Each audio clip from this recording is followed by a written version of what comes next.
When I first came to learn about the topic of exhaustion many years ago in IP practice, I was always befuddled by this idea, simply because how can lawyers ever be exhausted talking about things like that?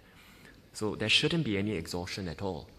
And then my teacher told me, oh, it's not about how exhausted we are, it's how we exhaust other people in our arguments. And so here we are talking about the topic of exhaustion, and I realize it is not such a simple thing after all.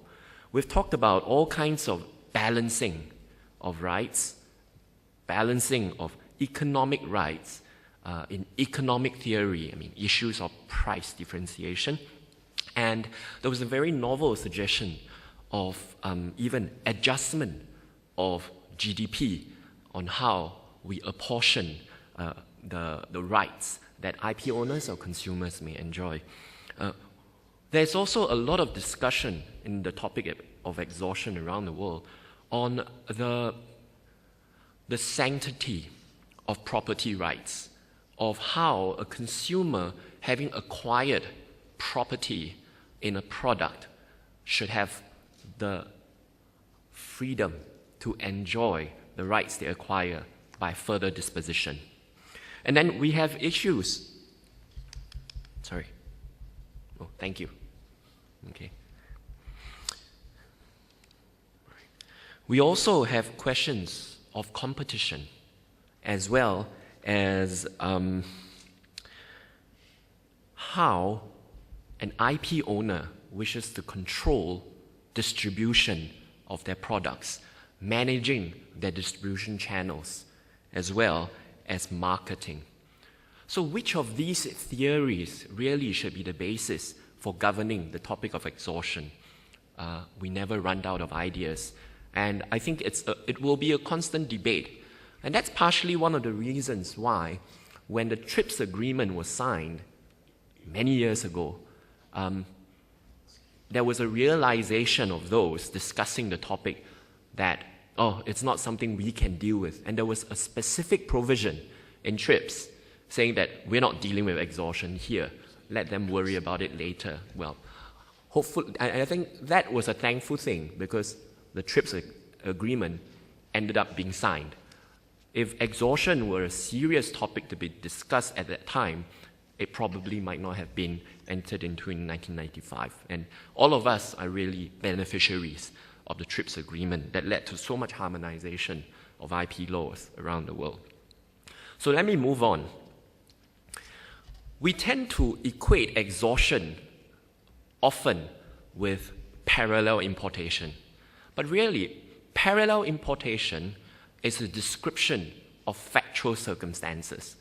Exhaustion is a reference to legal theory. Parallel importation simply means bringing in products into a country that does not come through an authorized channel, not necessarily unauthorized goods, but authorized channel. But that's not the law. It is just a factual circumstance. But the law that has been employed in dealing with parallel importation, or an aspect of parallel importation, is the concept of exhaustion. So our focus today, at least on my part, is not on whether there should or should not be parallel importation, but how do we think about the question of exhaustion, the legal theory behind it. I'm trying to press this, but it doesn't work, so I'm going to use here. And we did discuss earlier about the issues of national, regional, and international exhaustion. I will not belabor the point, because I think the audience has received quite a wide education on that already. And I also am quite aware I'm already 20 minutes behind time.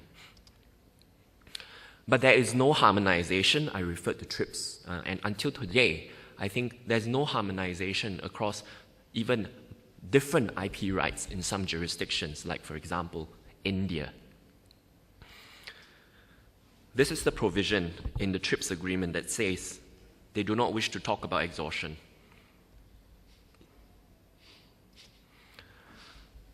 And we realize as well, with different IP rights, there are different approaches, because different IP rights address different economic concerns, different proprietary rights deriving from very different theories.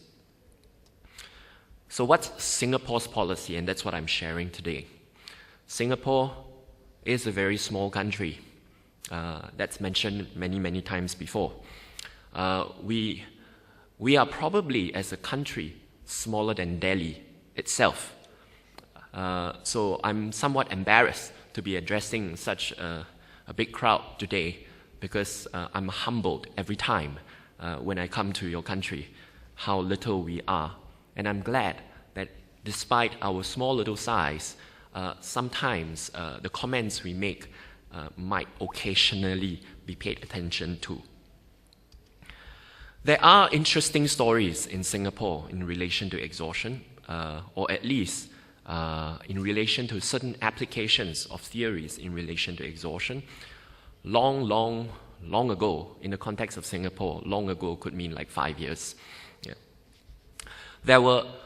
There were cases brought before the court, at least in the copyright arena, in an old case in 1994, the case of Teo Ai Ni, which is an enforcement of copyright in the criminal courts.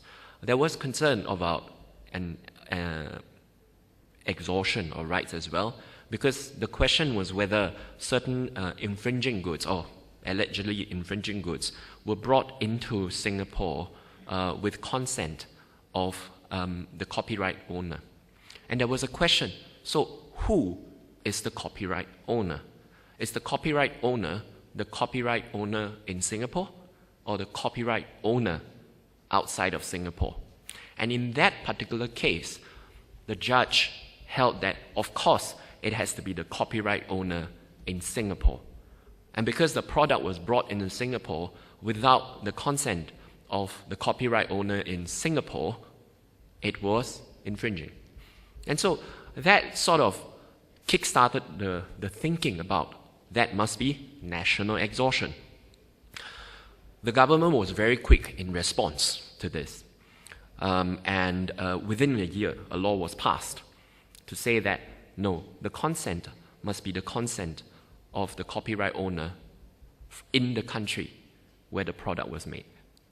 So it was very clear then that the Singapore government was thinking of international exhaustion. And that position was sort of cast in stone subsequently in the courts, in the case of highway video.